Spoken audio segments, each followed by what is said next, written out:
क्या लोग दारू पीते ये करते, वो लोगों की बात अलग है। जो महिलाओं को सिर्फ घर के अंदर उनको रखा जाता था, लेकिन बाबा साहेब की वजह से उनको पढ़ने का अधिकार मिला, बाहर घूमने का अधिकार मिला, ज्ञान प्राप्त करने का अधिकार। रिजर्वेशन है वो ख़त्म कर दो तो उसका कुछ मतलब नहीं, क्योंकि जब तक कास्टिज्म नहीं खत्म होगा ना तब तक रिजर्वेशन खत्म। वो सिर्फ हमको सिर्फ गटर साफ करने के लिए तैयार करते। यहाँ पे गरीब बस्ती है, वहाँ पर ही आपको दारू के अड्डे, नशे वाले, ये सारी चीज़ें मिलने के लिए पानी नहीं मिलता था। बाबा साहेब ने दिलवाया, पढ़ाई के लिए स्कूल में नहीं जाने देते थे। वही बहुत सारे ऐसे तो बहुत।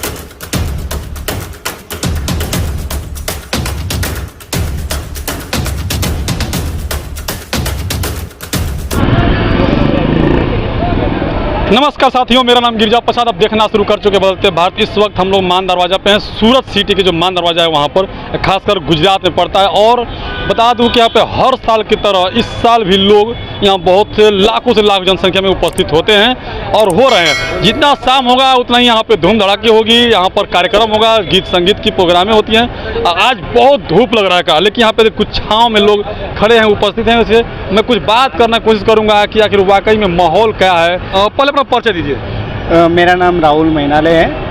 मेरा गांव एक्चुअली कर्नाटक से हूँ, लेकिन यहाँ पर ही मैं बसा हूँ। अच्छा। मेरे मम्मी पापा यहाँ पर ही बसे हुए हैं पहले से। आप लोग कर्नाटक से हैं? जी, कर्नाटक, बेंगलोर से। अच्छा, एक बात बताइए, यहाँ पर मैं देख रहा हूँ बहुत सारे लोग हैं उपस्थित, इतना कड़ी कड़ी धूप है, फिर भी लोग पसीने भीगते हुए यहाँ पे खड़े हैं। जी, रीज़न वही है कि बाबा साहेब ने, मानने वाले ऐसे मानते हैं कि सिर्फ बाबा साहेब ने कि दलितों के लिए किया है, पिछड़ों के लिए किया है, लेकिन ऐसा कुछ नहीं है। बाबा साहेब ने सभी वर्गों के लिए किया है, सभी समाज के लोगों के लिए किया है, लेकिन एक पर्टिकुलर एक लोगों का एक अभी मोटिव हो गया है कि बाबा साहेब ने सिर्फ दलितों के लिए ही किया है बस, लेकिन ऐसा कुछ नहीं है। और मानने वाले बहुत सारे मानते हैं। हमको पानी पीने के लिए पानी नहीं मिलता था, बाबा साहेब ने दिलवाया।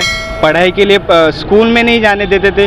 वही बहुत सारे ऐसे तो बहुत सारे रीज़न है, इसलिए हम यहाँ पे एकत्रित। किसने बताया कि बाबा साहब को, जैसे आप लोगों को बाबा साहब ने पानी पीने का अधिकार दिया? चळवळ किया था सर बाबा साहेब ने, महार सत्याग्रह बोलते हैं उनको।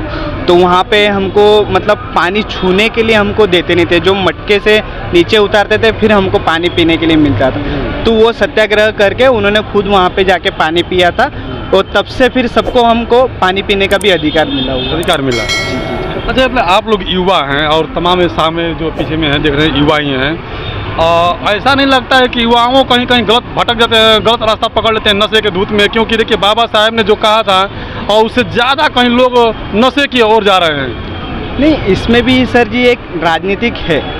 नशे में राजनीतिक कैसा हो सकता है? नहीं, वो मैं आपको बताता हूँ। इसमें होता क्या है कि आप जाओगे ना कहीं पे VIP एरिया देखोगे ना, वहाँ पे कहीं पे आपको दारू का अड्डा नहीं मिलेगा। ये बात सही, बराबर। जो जहाँ पे गरीब बस्ती है वहाँ पर ही आपको दारू के अड्डे, नशे वाले, ये सारी चीज़ें मिलेगी। उनका ऐसा है कि हम जो लोग हैं, जो दलित समाज के हैं, जो पिछड़े वर्ग है, वो सिर्फ हमको सिर्फ गटर साफ करने के लिए तैयार करते। हमको कोई अधिकारी बनने, क्योंकि अगर कोई लड़का, कोई युवा वो एरिया में रहेगा और उसको संगत भी उसको वैसी ही मिलेगी, उसको कोई प्रोत्साहन करने के लिए कोई तैयार नहीं है। जो सामाजिक कार्य करता है वो स्वघोषित सामाजिक कार्य करता है। सोसाइटी से आपने बात कहा कि जैसे सोसाइटी, आप लोग दलितों की सोसाइटी में अक्सर धूम्रपान का सेवन कराया जाता है, तो इसमें कहीं दलित जिम्मेदार नहीं है? दलित भी, मैं वही तो मैं बोल रहा हूँ, स्वघोषित जो सामाजिक कार्यकर्ता होते उनको उनकी खुद की तिजोरी भरनी है, समाज के लिए कुछ करना नहीं है। जो समाज के लिए करना चाहता है दूसरे लोग उसको दबा देते हैं।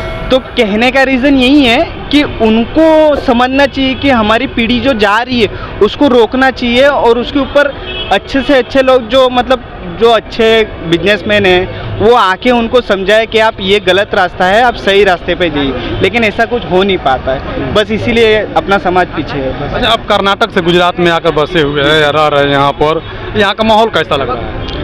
एक्चुअली सर मैं यहाँ पे, मेरा जन्म ही यहाँ पर हुआ है, तो माहौल तो बहुत अच्छा है, लेकिन जो बोलते हैं ना कास्टिज्म, वो है। गुजरात में भी है, सूरत में भी है, और हर जगह है। जो मैंने खुद ने फील किया हुआ है, कास्टिज्म है, अभी भी है। और जो लोग बोलते हैं ना कि ये ऐसे जो रिजर्वेशन है वो ख़त्म कर दो, तो उसका कुछ मतलब नहीं, क्योंकि जब तक कास्टिज्म नहीं खत्म होगा ना तब तक रिजर्वेशन खत्म नहीं होगा। शेड्यूल कास्ट के लोग ही हैं जो हम लोग दलित शब्द कहते हैं, अनकेस्टली है, लेकिन वो लोग, मैं अभी कल ही मैं सर्वे कर रहा था गांव में जाकर के, इधर उन गांव में, तो वहाँ लोग कह रहे हैं कि जातिवाद यहाँ पे होता नहीं है और आप कह रहे जातिवाद हो रहा है। होता है बिल्कुल 101% होता है। कोई क्या है, खुल के नहीं बोलना चाहता है, कोई खुल के बोलता है, बस ये बात है और कुछ नहीं। अच्छा, Baba Saheb doctor B are Ambedkar ji, जो आपने कहा कि दलित समाज के लिए या फिर सभी महापुरुषों के लिए, लेकिन एक बात और निकल के आती है कि बाबा साहब को लोग, सभी के लोग नहीं मानते, केवल शेड्यूल कास्ट के लोग ही मानते हैं ज़्यादा करके।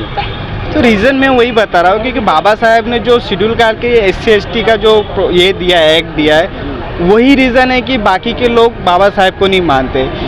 अभी अगर आप देखोगे कि हिंदू कोड बिल, हाँ, जो महिलाओं को सिर्फ घर के अंदर उनको रखा जाता था, लेकिन बाबा साहेब की वजह से उनको पढ़ने का अधिकार मिला, बाहर घूमने का अधिकार मिला, ज्ञान प्राप्त करने का अधिकार मिला।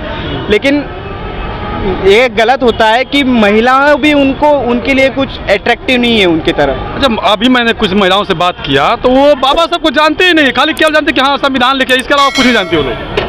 वही तो मैं बोल रहा हूँ सर, ज्ञान प्राप्त करना जरूरी है, बाबा साहब को पढ़ना जरूरी है। बाबा साहब को पढ़ेंगे, बुद्ध को पढ़ेंगे, शिवाजी महाराज को पढ़ेंगे, सारे जो महापुरुष हैं उनको पढ़ेंगे तो अच्छा से अच्छा डेवलप होगा।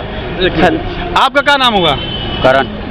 करण जी, आप नशे कर रहे हैं, गुटखा मावा खा रहे हैं और समाज के बीच में आ रहे हैं, ऐसा कैसा प्रभाव पड़ रहा है लोगों पे? क्या ये सही है कि गलत है? ये तो गलत है। गलत है? गलत है, पर हम लोग तो नशेबाजी नहीं करते, खाली विमल तानसन वगैरह है, बाकी कोई नहीं। ऐसा लोग ऐसे है, क्या लोग दारू पीते, यही करते, वो लोगों की बात अलग है। अभी कैसा होता है, परवाह मतलब कैसा है, लोग बहुत से लोग अलग अलग सोचते हैं, लोगों की सोच ऊपर। सुधार नहीं करना चाहिए? सुधार तो करना चाहिए, ये तो है, युवा नहीं कर सकता है। हाँ वो तो है। तो देखिए, ये युवा हैं और खासकर बाबा साहब को मानने वाले विचारक हैं, जो शेड्यूल कास्ट के लोग हैं और वो मानते हैं बाबा साहब के विचार को, चलते हैं। लेकिन मैंने कुछ बातें की तो बातें इसमें निकल के आती है कि जो शेड्यूल कास्ट की बस्तियां में दारू शराब जो बिकता है, उनकी भी थोड़ा जिम्मेदारी बन जाती है, क्योंकि अगर वो नहीं चाहते तो वहाँ नहीं बिकता, लेकिन वो खुद नशे में धुत रहते हैं और वहाँ पर जो है कि धूम्रपान ज़्यादा करके बिकता है, जिसके चलते दलित जो कैटेगरी के लोग हैं वह नशे में धुत होकर के अपना समाज का विकास नहीं कर पाता है, जानकारियाँ नहीं हासिल कर पाता है। बाकी आप लोग किस तरह से देखते हैं इस बातों को, कमेंट जरूर बताइएगा। धन्यवाद।